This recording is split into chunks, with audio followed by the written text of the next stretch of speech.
governing the way of life of the Indonesian people. It's almost everything is related to culture, just the way everything is related to religion also.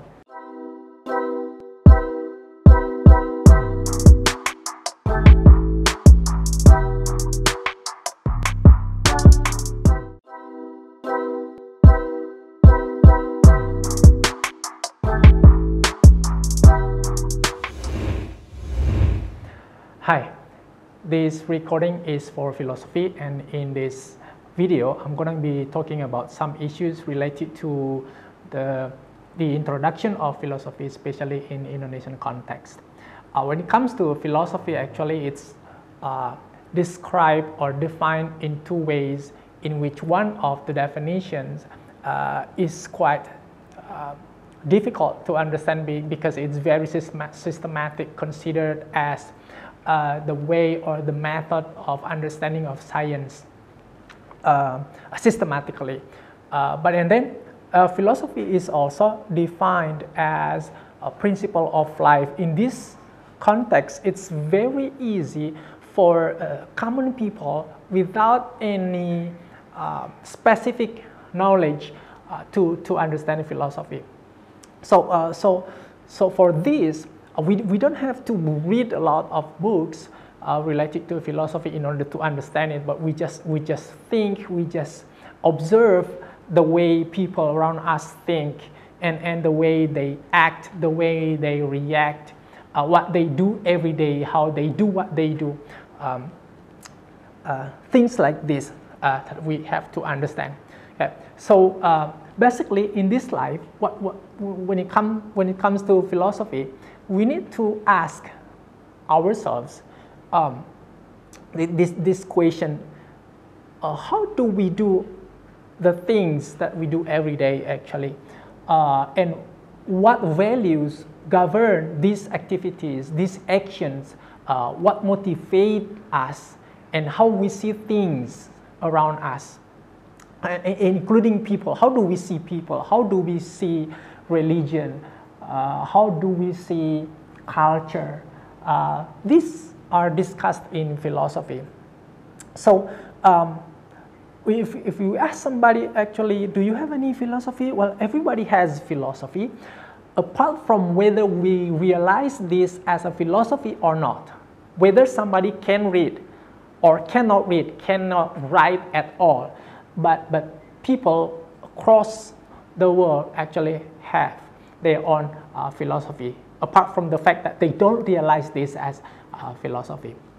So in this case, we need to stop and we need to think about the things around us. Now here, in this introduction related to Indonesian context, there are some issues that I would like to discuss related to philosophy. The first one, I guess, is related to the culture, okay?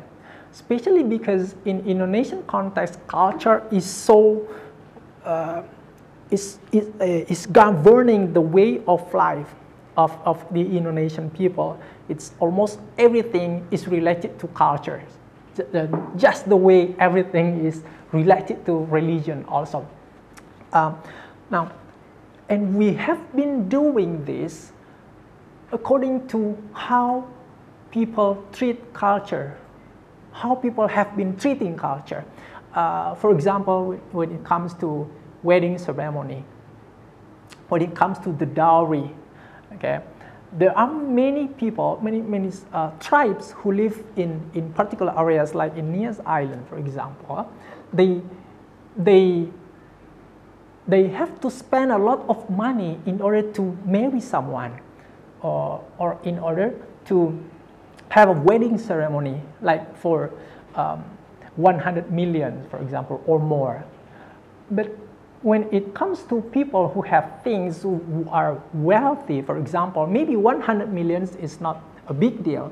But when it comes to people who live in rural areas, in which they starve to live even for daily needs, 100 million is very, very expensive. However, this is encouraged by the culture, because many people think that in order for someone to marry another person, okay, or to be married, okay, there has to be a very big party, and there are other people who must be served in these parties. Okay, so in this case, they will have to spend, they have to money, a lot of money, and they have to borrow money from other people. In consequence, normally what is happening is that after the wedding ceremony, okay, when the marriage life begins, and this couple leave to pay back the money that they have borrowed for the wedding ceremony. So philosophically, when we ask about this, when we think about this, the question is this something that we have to keep? Is this something that we have to maintain philosophically? Okay. This very expensive dowry. Okay. So in this case, philosophy brings us to the case in which we have to be brave, we have to dare thinking and evaluating the things that we have been doing so well, we have been doing so far without any consideration of aspects. And then we can also, another issue that we can bring into the table right now is the parenting system in Indonesia. So in this case, the way Indonesian people nurture and raise their children, in my concern, is so different from the way a lot of other people in other countries raise and nurture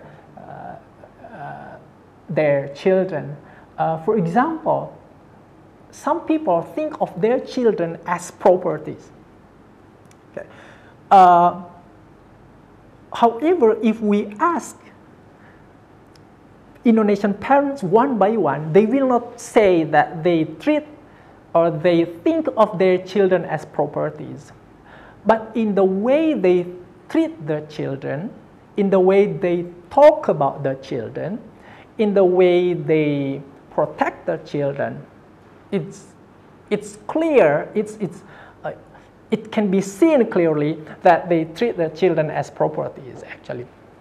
Because, like, okay, I have to protect it, you cannot do anything, and the children, they have to do things according to the parents, what the parents want them to do.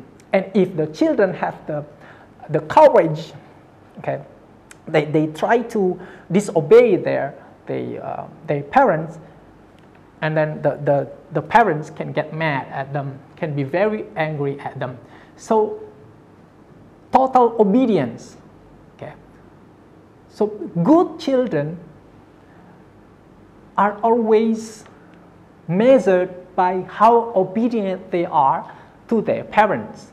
Okay. So they have to obey their parents and no arguments whenever the parents ask them to do things or want them and design them in such a way or force them to be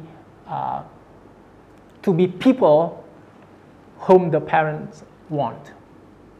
Okay.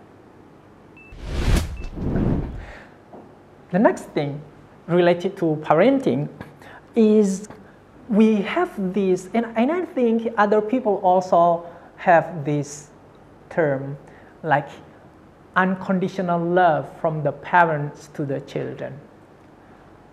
Okay. So Indonesian people love to say and love to claim that, Indonesian parents, I mean, they love to claim that they love their children, they raise their children without expecting anything in return from their children.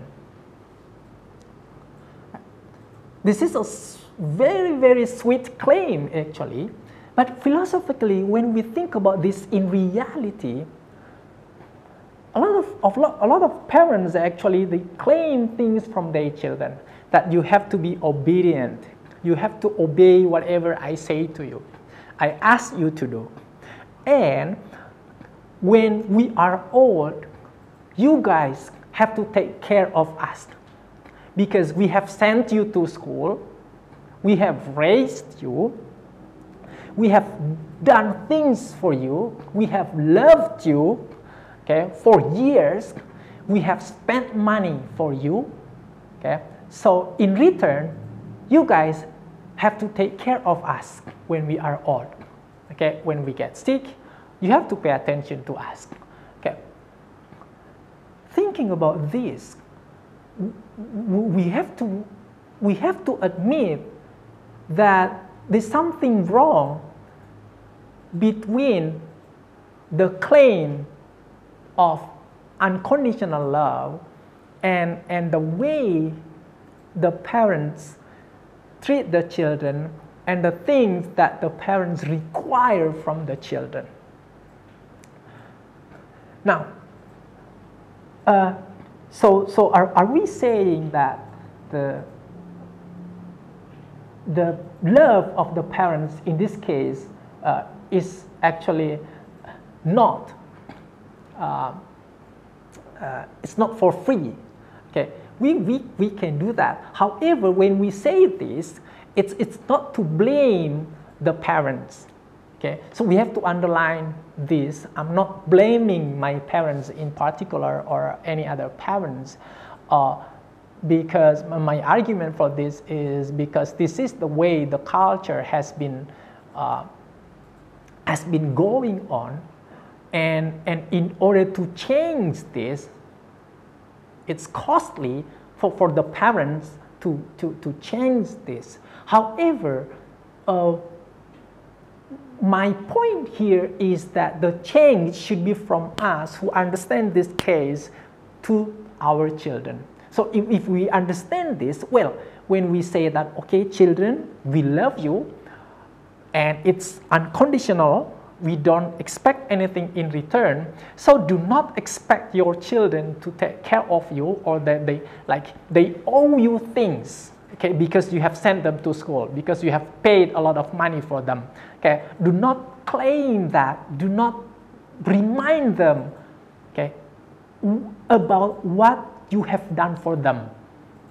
Okay, so and they don't owe me anything. Okay, because I am the one who is responsible for my life and for my old time later when I get old. I am the one responsible to prepare for this, not my children. They didn't choose to be my children anyway. I chose to raise them. I chose to have children, so it's my responsibility to raise them, to take care of them, but they didn't choose to be my children, so they, in my view, children do not have anything to pay to the parents. This is debatable, of course, when it comes to culture, okay, but philosophically, that's what I think about this, and some other people do too. The next thing, I guess, is about the value. Here in Indonesia, we need to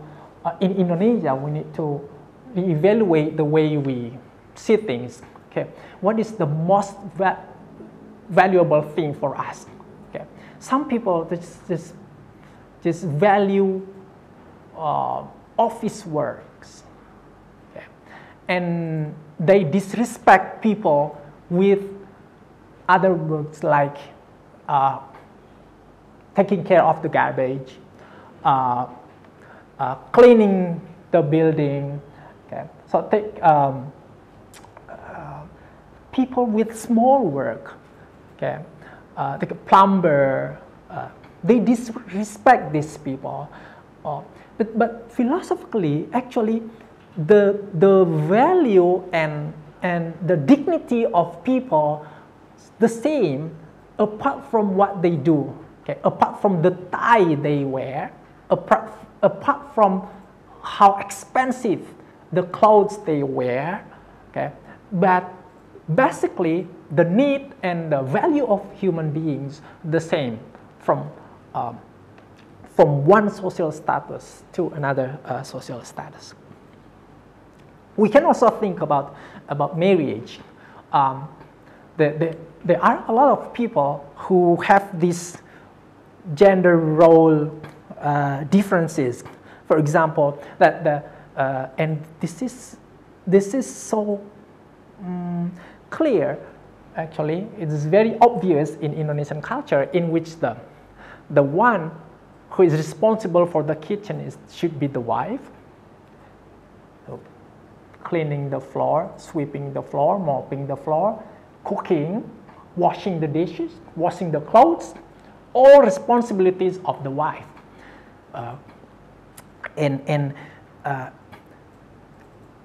It's not okay, or it will downgrade the husband if he is into this, if he does these things. So it's not okay for husbands to do these chores or to do houseworks at any time. Okay, so in my opinion, also related to philosophy, this is something that we need to evaluate because there should be the same way, the same balance between the responsibility of the wife and the husband in the household, in the house, and the children need to see this. Okay, so it's interesting when it comes to philosophy, just like what we can see in the slide of my work later because this is for class actually. You can see from the slides and the references that I suggested, but there are a lot of interesting things that in our daily basis, daily life that we do every day that we need to evaluate philosophically. Thank you. Terima kasih sudah menyaksikan video pembelajaran ini. Jangan lupa like, komen dan subscribe, serta nyalakan tanda loncengnya agar kalian tidak ketinggalan informasi update lainnya.